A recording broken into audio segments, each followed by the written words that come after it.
Hello, this episode is all about finger lime. What is it, how to grow it, how not to kill it, and how to eat it. Finger lime is Australian citrus, and there are 6 different varieties of Australian citrus, but the finger lime is possibly the most well known. The world's citrus are all distant relatives. Their DNA shows that they have a common ancestor. Citrus came to Australia a mere 5 to 10 million years ago. The citrus was possibly washed up on the shores via the ocean, and from then it developed its own style and shape to meet the climate and conditions of Australia. Over the separation of the millions of years, the shape of the fruit has changed.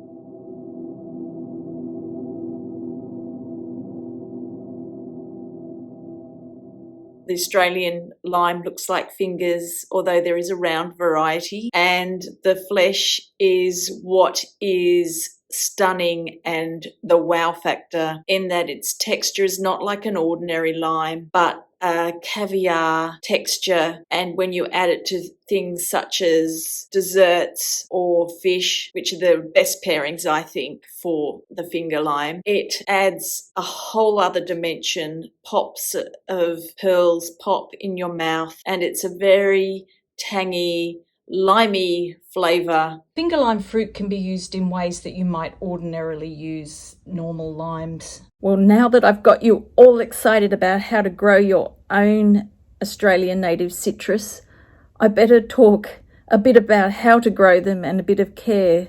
I've had a considerable experience and I've managed to kill a few over the years, but I think the cultivars are getting better. They haven't been on the commercial market all that long, and so especially in the early days, there was a bit of touch and go, but I notice now they're for sale everywhere, all over the world, Canada, England, New Zealand. While I'm repotting this native citrus, this is actually a desert lime and is not a finger lime, but it's a round-shaped Australian native citrus. And while I'm repotting it, I'll talk a little about how to grow your own and some of the care. This finger lime is pot-bound and it's in the wrong position.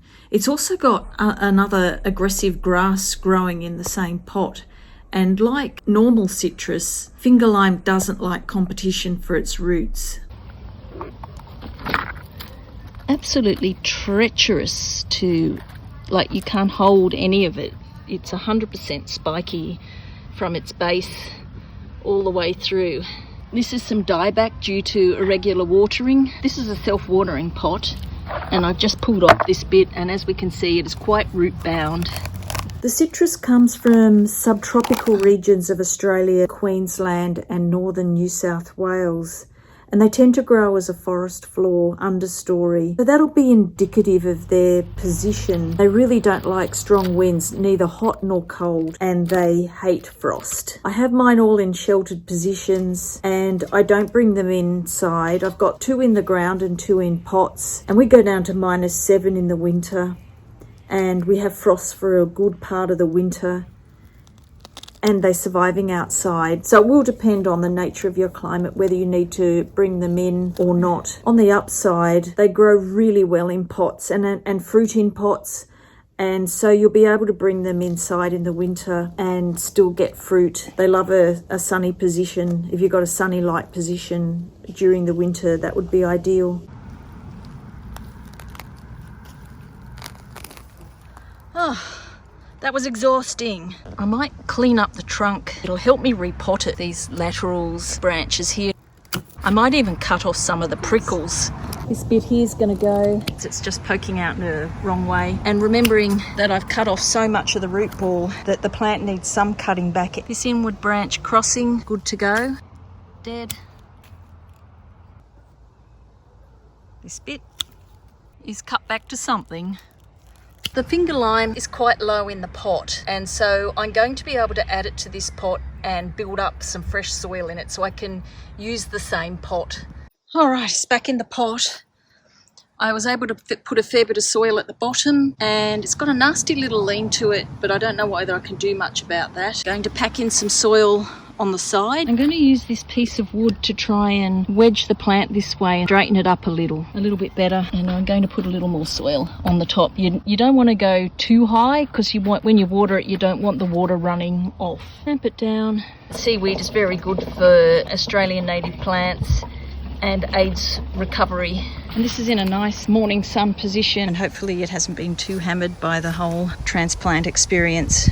Because I've got pets, I'm really conscious of how prickly these are. And so I'll make sure I'll dispose very carefully of all the cuttings. Finger limes are generally less susceptible to disease than their ancient citrus relatives. Although this plant here has experienced rat nibbling. Probably one of the biggest issues is the dieback, where if the plant either gets too much water, often in winter it starts to die back, and in summer, perhaps if it's experiencing hot winds or lack of water, the plant has the ability to lose all its leaves along the branches all the way back to the trunk, but still has the ability on that branch to photosynthesize. So it can drop leaves. You can tell if it's an alive green branch or a dead brown, a dead stick. Just pay attention to its moisture levels and its position. Cut back the dead branches, perhaps evaluate the position, and if it's in a pot, move it to somewhere more sheltered.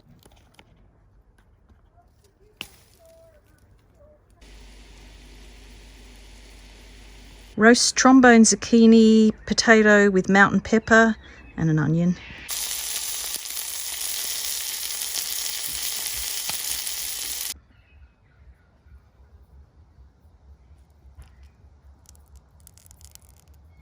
Fish with baked vegetables, capers and olives, and garnished with finger lime. You can often try finger lime in restaurants. It is a feature on many menus these days, but also try growing your own. They're a great understory plant, good protection if you've got lots of tiny birds in your garden, as the spines are great for warding off the big birds. And if you've got a balcony that's sheltered, they work really well in pots. Avoid the scratches, I guess. The disadvantage for a balcony is they are a little scratchy. I can't leave without one last little recommendation. Finger lime and natural yogurt. It is a beautiful combo. Well, thank you so much for watching. Thank you for all the beautiful comments and the subscriptions, and I'll see you in the next video. Bye. Ow. I can't get it, it's too thorny.